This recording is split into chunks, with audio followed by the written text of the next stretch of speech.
يا الله. الحمد لله وكفى وسلام على عباده الذين اصطفى أما بعد أعوذ بالله من الشيطان الرجيم بسم الله الرحمن الرحيم اقرأ باسم ربك الذي خلق خلق الإنسان من علق اقرأ وربك الأكرم الذي علم بالقلم علم الإنسان ما لم يعلم سبحان ربك رب العزة عما يصفون وسلام على المرسلين والحمد لله رب العالمين اللهم صل على سيدنا محمد وعلى آل سيدنا محمد وبارك وسلم اللهم صل على سيدنا محمد وعلى آل سيدنا محمد وبارك وسلم اللهم صل على سيدنا محمد وعلى آل سيدنا محمد وبارك وسلم. مقصد زندگی اللہ کی بندگی اور مقصد حیات اللہ تعالیٰ کی یاد. نہ ہم اپنی مرضی سے دنیا میں آئے نہ اپنی مرضی سے دنیا سے جائیں گے. اللہ تعالیٰ نے حکم فرمایا تو آ گئے اور اللہ تعالیٰ حکم فرمائیں گے تو چلے جائیں گے. نہ آنے میں ہماری مرضی کا کوئی دخل نہ جانے میں ہماری مرضی کا کوئی دخل. عقل مندی کا تقاضا یہ ہے کہ ہم بیچ کی جو زندگی ہے وہ بھی اللہ کی مرضی کے مطابق گزاریں.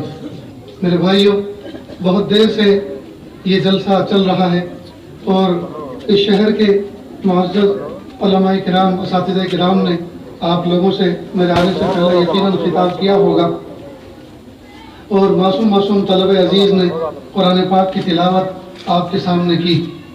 اس کی جو سیٹنگ پہلے تھی وہی رہنے دو. ابھی جو آپ نے چینج کیا اس سے پہلے جو سیٹنگ تھی وہ رہنے دو. جزاک اللہ. سبحان اللہ سبحان اللہ سبحان اللہ. یقیناً اس عاجز کی اب کوئی ضرورت نہیں تھی کچھ بات کہنے کی، لیکن چونکہ میں آیا ہوں بہت دور سے اور بلایا گیا ہوں اسی لیے تو الامر فوق الادب. بڑوں نے حکم دیا کہ عاجز بیٹھ گیا تو اپنا سبق سنانے کے لیے بیٹھا ہوں. میرے مخاطب اس وقت صرف وہی ہیں جو میری نظروں کے سامنے ہیں، جو میری پشت پہ میرے اکابر بیٹھے ہوئے ہیں. یہ تو بڑے ہیں، ان کی دعاؤں سے تو میں بول رہا ہوں. اللہ تعالیٰ مجھے ایسی بات کہنے کی توفیق عطا فرمائے جو میرے لیے بھی نفع بخش ہو اور آپ کے لیے بھی. میرے بھائیوں، دیکھو اس وقت اس آسمان کی چھت کے نیچے محبوب صلی اللہ علیہ وسلم کی امت محمدیہ پر عجیب و غریب قسم کا وقت ہے. شاید جب سے یہ امت وجود میں آئی ہے تب سے لے کر آج تک ایسا وقت کبھی اس امت پہ نہ آیا. لیکن عجیب بات ہے کہ ہم اتنی غفلتوں کے ساتھ وقت گزار رہے ہیں کہ صبح کو اٹھنا، کھانا پینا، کام کاج کرنا، شام کو تھکے ہارے گھر پہ جا کے پھر سو جانا، پھر اٹھنا، پھر ناشتہ کرنا، پھر کمانے کے لیے اپنے آپ کو مشقت پر ڈالنا، پھر کھا پی کے سو جانا. بس صبح شام کا ہمارا یہی وظیفہ، یہی مشغلہ رہ گیا ہے. اس کے علاوہ ہم ذرہ برابر دین کی طرف متوجہ نہیں ہو رہے.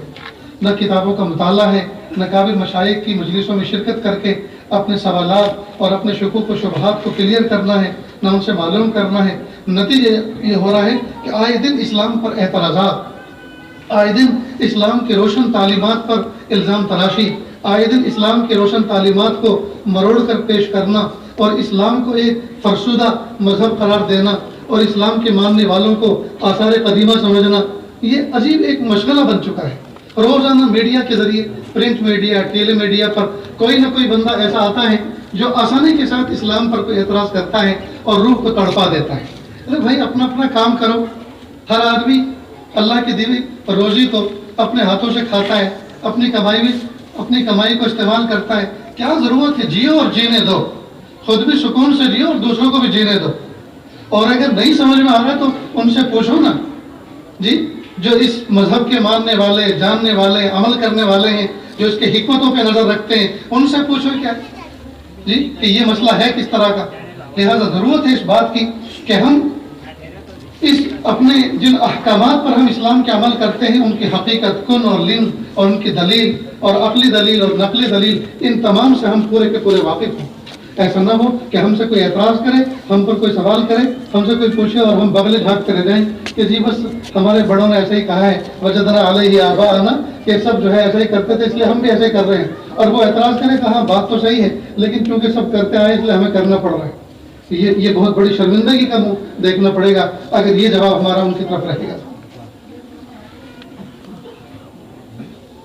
یہ جو قرآن پاک کے اختتام کا جلسہ اس وقت یہ منعقد ہوا اور 12-15 بچوں کی دستار بندی ہوئی، یہ معصوم بچے یہ ایک ہی دن میں تیار نہیں ہو گئے، نہ جانے کتنے ان کے آنسو بہے، کتنے ان کے ماں باپ کے آنسو بہے، کتنے اساتذہ نے ان کے پیچھے مشقت اٹھائی، جی انتظامیہ نے ان کے لیے کیا کچھ نہیں کیا۔ یہ سب کی محنتوں کا نتیجہ ہے جو بچے اس شکل میں آج آپ کے سامنے بیٹھے ہیں۔ اور آج ایک جلسہ تو شہر بنگلور کی اس گلی کے اندر ہو رہا ہے، اور ایک جلسہ قیامت کے دن اللہ تعالیٰ فرمائیں گے جس میں ان کے ماں باپ کے سروں پہ تاج رکھے جائیں گے۔ آج ان کے سروں ان کی تاج پوشی ہوئی، قیامت کے دن ان کے والدین کی تاج پوشی ہوگی، وہ کیسا عجیب و غریب منظر ہوگا۔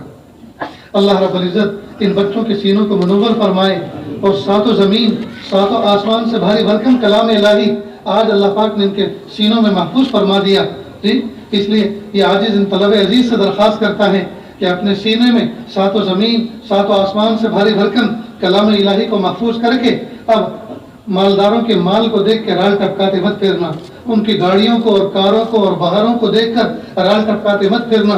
اللہ پاک نے آپ کے سینے میں وہ خزانہ رکھا ہے جو بادشاہوں کے خزانوں میں نہیں ہے۔ اور یہ جتنے امیر ہیں، جتنے کارخانے والے ہیں، جتنے فیکٹری والے ہیں، جتنے بزنس مین ہیں، ان سب کی بزنس اور فیکٹریوں میں جو برکت ہے وہ تمہاری دعاؤں کی وجہ سے ہے۔ آج بھی جب ان کے بزنس میں کوئی لاس آتا ہے، آج بھی ان کے کاروبار میں جہاں کوئی کمی آتی ہے، سب سے پہلے فون مدرسے کی انتظامیہ کو پہنچتا ہے، حضرت بچوں کی دعوت کرنا چاہتا ہوں، بچوں سے ذرا دعا کرا دیجیے نا، بہت حالات نازک ہیں، بہت حالات نازک ہیں۔ معصوم بچے ہاتھ اٹھا کے دعا کریں گے تو ہماری بگڑی بن جائے گی۔ اس لیے اگر وہ تو ہم پہ یقین رکھیں، ہماری دعاؤں پہ یقین رکھیں، اور ہم ان پہ یقین کریں تو یہ تو قلب موضوع ہوگا، تو بہت معاملہ الٹا ہو جائے۔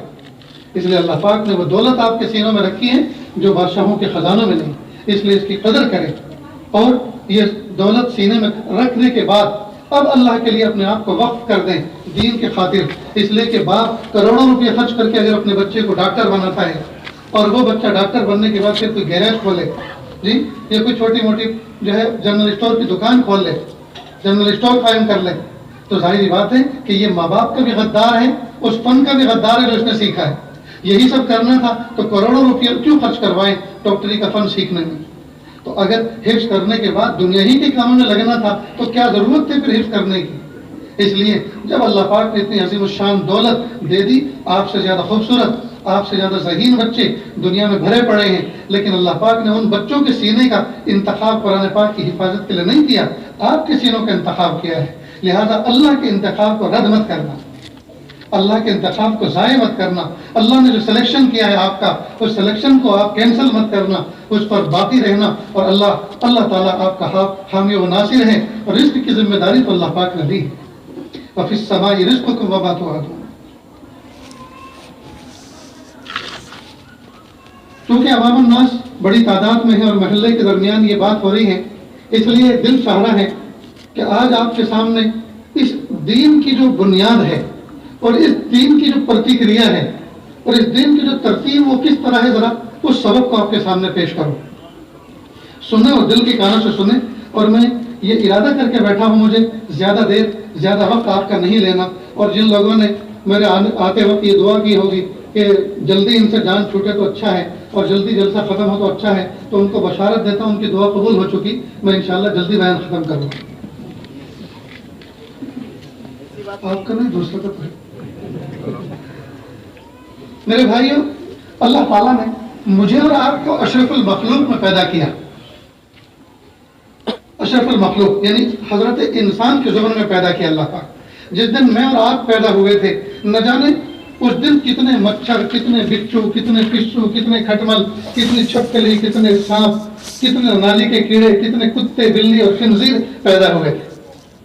جس دن میں اور آپ پیدا ہوئے اسی لمحے نہ جانے کتنے اینیمل پیدا ہوئے، کتنے حشرات ورز پیدا ہوئے، لیکن اللہ رب العزت نے کرم فرمایا۔ اللہ چاہتے تو ہمارا وجود کسی دوسری شکل میں کر دیتے، نالی کا کیڑا بنا دیتے، خنزیر بنا دیتے، کتا بنا دیتے، رینگنے والا کیڑا بنا دیتے، لیکن اللہ پاک نے محض اپنے فضل و کرم سے مجھے اور آپ کو اشرف المخلوق میں وجود دیا۔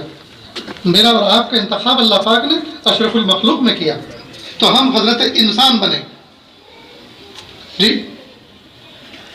اللہ تعالیٰ نے انسان کے علاوہ جتنے جاندار جتنے اینیمل ہیں، انسان بھی ایک اینیمل ہے، انسان بھی ایک جانور ہے، جانور اس معنی کر کے یہ جان والا ہے، اسی طرح دوسرے جانور ہیں ان میں بھی جان ہے، تو انسان کے علاوہ جتنے اینیمل ہیں وہ سارے کے سارے بائی برتھ پیدائشی طور پر وہ سارے کے سارے عالم ہیں، جانکار ہیں، اپنی اپنی ضرورتوں کے اپنے اپنے فن کے وہ ماہر ہیں پیدائشی طور پر۔ لہذا میں ایک مثال دے کر بات کو سمجھانے کے لیے کہا کرتا ہوں کہ مرغی کا چوزا انڈے میں ہوتا ہے، یعنی اللہ پاک انڈے کے ذریعے سے مرغی کے چوزے کا وجود عطا کرتے ہیں جی۔ تو انڈا ماں کے سینے یعنی مرغی کے سینے کے نیچے 18 سے 20 دن رہتا ہے، جب 18-20 دن مکمل ہو جاتے ہیں مرغی کے سینے کے نیچے اس انڈے کو، تو اللہ تعالیٰ اس کے اندر ایک چوزا پیدا فرماتے ہیں اور وہ انڈے کا خول توڑ کر وائٹ ہاؤس کو توڑ کے باہر نکلتا ہے۔ وائٹ ہاؤس کو کہا تو برا تو نہیں لگا؟ اس وائٹ ہاؤس میں رہنے والے نے ہم سب کے دل دکھائے ہیں، اس لیے وائٹ ہاؤس کا لفظ کہہ رہا ہوں۔ وہ وائٹ ہاؤس کو توڑ کے باہر آتا ہے جی، باہر آیا، اب وہ نکلتے کے ساتھ ہی فوراً دانہ چننا شروع کرتا ہے، پانی پینا شروع کرتا ہے۔ پانی پینے کی اسٹائل بھی خاص، دانہ چننے کی اسٹائل بھی خاص ہے کہ نہیں؟ اللہ اکبر۔ ماں اس کو تقریر نہیں کرتی، بیٹا رکو ذرا سنو میرے پیارے منع، سنو میں تمہیں کچھ بتا دوں، دیکھو بلی تمہاری دشمن ہے، آگ تمہاری دشمن ہے، پانی میں تمہارے لیے حیات ہے، دانے میں تمہارے لیے غذا ہے، اس کو استعمال کرنا، اس کو پینا، اس سے بھاگنا، اس سے ڈرنا۔ ایسی کوئی تقریر نہیں کرتی مرغی، یہ کرتی ہے کبھی؟ بائی برتھ بچہ جانتا ہے، مرغی کا چوزا پہچانتا ہے، بلی کو آتے دیکھتا ہے تو بھاگتا ہے، جانتا ہے دشمن ہے۔ کس نے سمجھایا اس کو دشمن؟ اللہ نے بائی برتھ اس کو یہ علم عطا فرمایا۔ پانی کو دیکھتا ہے، لپکتا ہے، اس میں میری حیات ہے، پانی پیتا ہے شوق سے، جانتا ہے اس میں میری حیات ہے۔ کس نے سکھایا؟ اللہ نے بائی برتھ اس کے دل میں ڈالا، سمجھ گئے؟ اسی طرح بکری، اسی طرح بھینس، اسی طرح گائے، یہ بچے پیدا ہوتے کے ساتھ ہی بائی برتھ اپنی ضرورتوں کے عالم ہیں۔ لہذا بکری کا بچہ پیدا ہوتا ہے، ودن منٹ کھڑا ہوتا ہے اور بکری کے 2 پیروں کے نیچے تھن لٹکے ہوئے ہوتے ہیں، ان کو سک کرنا شروع کرتا ہے، چوسنا شروع کرتا ہے، اس کو غذا ملتی ہے۔ کس نے اس کو سکھایا؟ کیا ماں نے کان میں کہا تھا بیٹا دنیا میں آنا مبارک ہو، ہیپی برتھ ڈے جی؟ اور یہ کہا کہ دیکھو میرے کان سے، میری گردن سے 3 فٹ پیچھے دیکھو 2 تھن نیچے لٹک رہے ہوں گے، چپ چاپ پینا شروع کر دو۔ کبھی بکری ایسی تقریر کرتی نہیں کرتی، بائی برتھ وہ بچہ جانتا ہے میری غذا اللہ نے یہاں رکھی ہے۔ ٹھیک؟ تو جتنے اینیمل، جتنے جانور، جتنے حشرات الارض، وہ سیکھنے سکھانے کے محتاج نہیں، پیدائشی طور پر وہ عالم ہوتے ہیں، پیدائشی طور پر وہ جانکار ہوتے ہیں اپنی ضرورتوں کے، اپنے نفع نقصان کے۔ لیکن جتنے جانور ہیں ان کے اندر جو انسان ہے، حضرت انسان، اللہ پاک نے اگرچہ اس کو اشرف المخلوق بنایا لیکن یہ جانوروں کے مقابلے میں نرا جاہل ہے۔ سارے جانور عالم اور یہ جاہل، لہذا پیدا ہوتے کے ساتھ ہی مٹھی بند ہے، آنکھیں بند ہیں، رو رہا ہے، نہ اسے یہ پتا ہے امی کون ہے، نہ یہ پتا ابا کون ہے، نہ یہ پتا میں کس محلے میں کس گلی میں آیا ہوں، کون سے شہر میں، ڈسٹرکٹ کون سا ہے، ایم پی کون ہے، سی ایم کون ہے، پی ایم کون ہے جی، وہ کچھ نہیں جانتا، بالکل جاہل۔ اور تھوڑا سا بڑا ہوا، سمجھدار ہوا جی، تو سمجھداری میں اس نے کیا کام کیا، سانپ کا بچہ جا رہا ہے اسے پکڑ لیتا ہے، اس کو منہ میں لے لیتا ہے۔ کئی مرتبہ حادثے ہوئے تاریخ میں ایسے جس میں بچے فوت ہو گئے، اس لیے کہ نہیں جانتا، بالکل جاہل۔ لیکن عجیب اللہ پاک نے اس کو انسان کو صلاحیت عطا فرمائی، وہ کیا کہ اللہ پاک نے اس کے اندر طلب کا مادہ رکھا۔ دوسرے جانوروں میں طلب نہیں، کچھ جاننے، کچھ اضافہ کرنے، کچھ معلومات حاصل کرنے، کچھ ایجاد کرنے۔ جب طلب نہیں تو ان کے یہاں ایجاد نہیں۔ لہذا آج تک آپ نے نہیں سنا ہوگا کسی بندر نے کوئی چشمہ ایجاد کیا، حالانکہ اینیمل میں بڑا سمجھدار سمجھا جاتا ہے نا جی۔ آج تک آپ نے نہیں سنا کہ شیر جو جنگل کا بادشاہ ہوتا ہے اس نے جو ہے پکا کے کوئی چیز کھائی ہو، وہ جنگل کا بادشاہ ہے لیکن کچا گوشت کھاتا ہے۔ تو جانوروں میں چونکہ طلب نہیں لہذا ان کے یہاں ایجاد بھی نہیں۔ جب طلب نہیں تو ان کے یہاں سیکھنا سکھانا نہیں۔ آج تک آپ نے سنا کہ شہر بنگلور میں کوئی مرغیوں کی یونیورسٹی کھلی اور بندر سلم اس کے پرنسپل ہوں جی؟ اس لیے کہ ان کی یہ طلب نہیں، سیکھنا سکھانا نہیں، تعلیم و تعلم نہیں، لکھنا پڑھنا نہیں۔ علم بالقلم علم الانسان ما لم یعلم، یہ صفت اللہ نے انسان کو دی ہے۔ لہذا آج تک آپ نے کبھی سنا ہو کسی مرغی نے لیٹر لکھا ہو؟ اب آگے نہیں کہتا لیٹر کے ساتھ میں ایل اور بھی آتا ہے جی کوئی محبت کا پیغام کسی کو بھیجا ہو کسی مولوی نے؟ نہیں، اس لیے کہ ان کے یہاں لکھنا پڑھنا سیکھنا سکھانا ہے ہی نہیں، تعلیم و تعلم ہے ہی نہیں، کیونکہ طلب نہیں ہے، اور جتنی ان کی ضرورت ہے اتنا علم اللہ نے بائی برتھ پیدائشی طور پر ان کو عطا فرما دیا۔ اب آئیے انسان، اللہ پاک نے انسان کو اگرچہ جاہل پیدا کیا، لیکن اللہ رب العزت نے اس کے اندر طلب کا مادہ رکھا۔ لہذا یہ بچہ جب تھوڑا سا بڑا ہوتا ہے، تھوڑا سا سمجھدار ہوتا ہے، 2-3 مہینے کا ہوتا ہے، ہر چیز کو غور سے دیکھتا ہے، پکڑتا ہے، چھوتا ہے، جی چکھ کے دیکھتا ہے، منہ میں لیتا ہے کہ نہیں؟ آپ نے دیکھا ہوگا چھوٹا سا بچہ گھر میں ہے، باپ سفر سے آئے، والد سفر سے آئے، اس کے لیے چھوٹی سی کار لے کر آئے جو پیچھے کو دھکیلتے ہیں تو اور چھوڑنے پر وہ آگے کو چلتی ہے۔ اب اس بچے کو دیا، اس نے 2-3 مرتبہ تو پیچھے کو کیا، وہ آگے کو بھاگی۔ اب اس نے غور کیا کہ یہ ہے کیا چیز، پیچھے کو کرتے ہیں آگے کو دوڑتی ہے، پھر اس نے اس کو توڑا۔ جب توڑا تو امی ابا ناراض ہوئے، کیوں توڑا؟ بلکہ کئی مرتبہ بچہ کھلونا توڑتا ہے، ماں باپ بچے کو توڑتے ہیں، اور یہ غلط ہے۔ اس لیے کہ بچہ جو کھلونا توڑتا ہے وہ اس لیے توڑتا ہے، وہ یہ جاننا چاہ رہا ہے یہ کون سی چیز ہے اس کے اندر بیٹھی ہوئی جو اس کو آگے کو چلاتی ہے، وہ سمجھنا چاہتا ہے۔ اس لیے کہ اللہ نے اس کے اندر طلب کا مادہ رکھا ہے، لہذا وہ توڑتا ہے، کھولتا ہے، پھر غور کرتا ہے، جی 1-2 مرتبہ توڑتا ہے، پھر توڑنا بند کر دیتا ہے، وہ سمجھ لیتا ہے اس میں کیا ہے۔ اس لیے بچے کی یہ صفت ہے کہ بچے کو آپ گاڑی میں بٹھائیں، فرنٹ سیٹ پر لیفٹ سائڈ آپ بٹھائیں، گاڑی لے کر چلیں، تو بچہ پوچھتا ہے ابو یہ کیا ہے؟ آپ بتاتے ہیں دیکھو بیٹا یہ کار ہے، یہ ٹرین ہے، لوگ اس میں سفر کرتے ہیں۔ غور سے دیکھتا ہے، اس کی تصویر کو ذہن میں بٹھا لیتا ہے، نام بھی ذہن میں بٹھا لیتے ہیں، ٹرین ہے۔ پھر آگے چلتے ہیں، ابو یہ کیا؟ بیٹا یہ ہاتھی ہے، بہت بڑا جانور، اینیمل ہے، ایلیفنٹ، ہاتھی، اس نے ذہن میں بٹھا لیا۔ ابو یہ کیا؟ بیٹا یہ گھوڑا گاڑی ہے، یہ تانگا ہے۔ اب 3-4 سوال کیے، اس نے پوچھا ابو یہ کیا ہے؟ چپ بیٹھ، یہ کیا ہے، یہ کیا ہے، یہ کیا ہے، تو میرا دماغ خراب کر دے گا۔ اب جس باپ نے اپنے بچے کے سوال کرنے پر اس طرح سخت لب و لہجے میں اس کو چپ بٹھا دیا، خاموش کر دیا، یہ باپ کامیاب باپ نہیں۔ کیوں؟ اس لیے کہ بچہ آج گھر سے باہر نکلا، یہ ساری کی ساری چیزیں آپ کے گھر کے آنگن میں نہیں تھی تو اسے پتہ نہیں تھا، آج باہر نکلا ہے تو آج وہ سوال کے ذریعے سے ان کا علم حاصل کرنا چاہ رہا ہے۔ اگر آپ اس کو علم دو گے تو اس کو علم حاصل ہوگا، نہیں دو گے تو یہ بزدل بھی ہو جائے گا اور کم علم رہے گا۔ تو جنرل نالج سکھاؤ نا آج اس کو۔ اگر آپ کے پاس وقت نہیں تھا تو کیوں گھر سفر پہ لے کر اس بچے کو آئے ہو؟ اس لیے بہترین جنرل نالج حاصل کرنے کا وقت بچے کے پاس کون سا ہوتا ہے؟ ماں باپ کے ساتھ سفر میں ہوتا ہے۔ لہٰذا آج وہ پوچھ رہا ہے، کل پوچھنے والا نہیں ہے، کل تو وہ خود بتائے گا ابو دیکھو ہاتھی آ رہا ہے، ابو دیکھو ٹرین جا رہی ہے، ابو دیکھو تانگا جا رہا ہے۔ آج وہ پوچھ رہا ہے، کل پوچھنے والا نہیں ہے، لہٰذا آج بتا دو۔ لہٰذا ماں باپ جب سفر پہ جائیں تو پہلے سے ذہن میں اس بات کو بٹھا لیں کہ بچے سوالات کریں گے، ہمیں ان کے سوالات کے تشفی بخش جواب دینے ہیں، سمجھانا ہے۔ اگر تھکے ہوئے ہیں، اکتائے ہوئے ہیں تو پھر بچوں کو نہ لے جائیں، اور اگر لے جانا ہے تو فریش ہو کر جائیں، آرام کر کے جائیں، تاکہ بچوں کا ان کے سوالات کا جواب دیا جا سکے۔ سمجھ گئے؟ تو اللہ تعالیٰ نے انسان کے اندر طلب رکھی، تو اللہ پاک نے انسان کو اشرف المخلوق بنایا۔ اشرف المخلوق بنایا تو اس کو اللہ پاک نے علم کے اور طلب کے طلب عطا فرما کے علم حاصل کرنے، معلومات حاصل کرنے، نفع نقصان کو سمجھنے کے اللہ پاک نے اس کو کچھ ویپن عطا فرمائے، کچھ اوزار عطا فرمائے۔ لہذا 5 وہ نعمتیں ہیں اللہ پاک نے جو انسان کو عطا فرمائی، جس کے ذریعے سے انسان نے نفع نقصان کو سمجھا ہے، نفع نقصان کو سمجھا اس کائنات کے اندر، اور انسان نے ان 5 اعضاء کے ذریعے سے علم حاصل کر کے، طلب حاصل کر کے، طلب کے ذریعے علم حاصل کر کے اس کائنات پر اپنی حکومت کو جمایا ہے۔ ذرا مختصر سے تذکرہ سنتے چلیں۔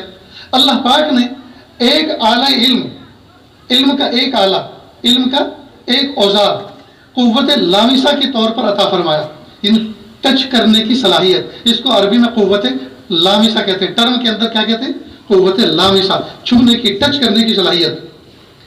اس صلاحیت کے ذریعے سے انسان ٹچ کر کے اندازہ لگاتا ہے یہ نرم ہے یا سخت ہے، سرد ہے یا گرم ہے۔ تو ہاتھ کا کوئی حصہ لگتا ہے، گال کا کوئی حصہ لگتا ہے، جسم کا کوئی حصہ لگتا ہے تو اندازہ کر لیتا ہے یہ سخت ہے یا نرم ہے، سرد ہے یا گرم ہے۔ اور اس کے ذریعے سے انسان نفع نقصان کا اندازہ لگاتا ہے۔ توا گرم ہے، اگر یہ حص نہ ہو تو ہاتھ جل جائے۔ زمین گرم ہے، کوئی لوہے کی شیٹ گرم پڑی ہوئی ہے، اگر یہ حص نہ ہو تو تلوے جل جائیں۔